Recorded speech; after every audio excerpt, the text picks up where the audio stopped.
ഇന്ന് നമ്മളൊരു ജനാധിപത്യ സമൂഹത്തിലാണ് ജീവിക്കുന്നത്. അപ്പം ആരെയും ഒന്നും അടിച്ചേൽപ്പിക്കേണ്ട കാര്യമില്ല. കുട്ടികൾക്ക് അധ്യാപകരോട് ബഹുമാനം ഉണ്ടാകുക, അധ്യാപകരെങ്ങനെ നിലപാട് സ്വീകരിക്കുന്നു എന്നുള്ളതിനനുസരിച്ചാണ്.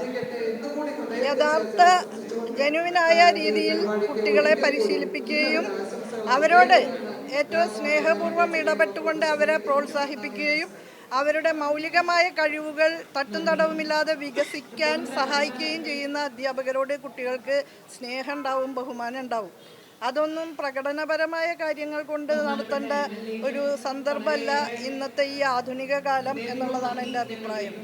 പിന്നെ ഇന്ത്യൻ സംസ്കാരത്തിൻ്റെ കാര്യങ്ങളൊക്കെ പറയുകയാണെങ്കിൽ സ്ത്രീകൾക്കും ശൂദ്രന്മാർക്കും പഠിക്കാൻ അവസരം നൽകുകയാണെങ്കിൽ ചെവിയിൽ ഈയം ഉരുക്കി ഒഴിക്കണം എന്ന് പറഞ്ഞതും ഇന്ത്യൻ സംസ്കാരത്തിൻ്റെ ഭാഗമായി തന്നെയാണ്.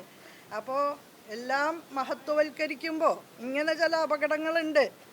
വളരെ പിരമിഡലായിട്ടുള്ള, വളരെ ഹൈറാർക്കിക്കലായിട്ടുള്ള ഒരു ഘടന നിലവിൽ നിന്നിരുന്ന സന്ദർഭത്തിൽ നിന്ന് വ്യത്യസ്തമാണ് ഇന്നത്തെ ജീവിത രീതിയും ഇന്നത്തെ സമീപനവും ഒക്കെ തന്നെ. ജനാധിപത്യ സമൂഹത്തിലാണ് നമ്മൾ ജീവിക്കുന്നത്. അപ്പോൾ അതിന് അനുസൃതമായ മാറ്റങ്ങൾ ഉണ്ടാകും. കുട്ടികൾക്ക് അധ്യാപകരോട് ബഹുമാനം ഉണ്ടാകുന്നത് അധ്യാപകർ ഉത്തരവാദിത്തപൂർവ്വം അവരുടെ ചുമതലകൾ നിർവഹിക്കുമ്പോഴാണ്. കുട്ടികൾക്ക് തിരിച്ചറിയാം, വളരെ ഭംഗിയായിട്ട് അവർ മനസ്സിലാക്കും. തങ്ങളോട് ആത്മാർത്ഥത കാണിക്കുന്ന അധ്യാപകരെ കൃത്യമായിട്ട് തിരിച്ചറിയാൻ കുട്ടികൾക്ക് സാധിക്കും. അപ്പോൾ അവരുടെ ഹൃദയത്തിൽ സ്വാഭാവികമായും നൈസർഗികമായും ഉണ്ടാകുന്ന ആ സ്നേഹവും ബഹുമാനവുമാണ് അധ്യാപകർക്ക് നൽകേണ്ടത്.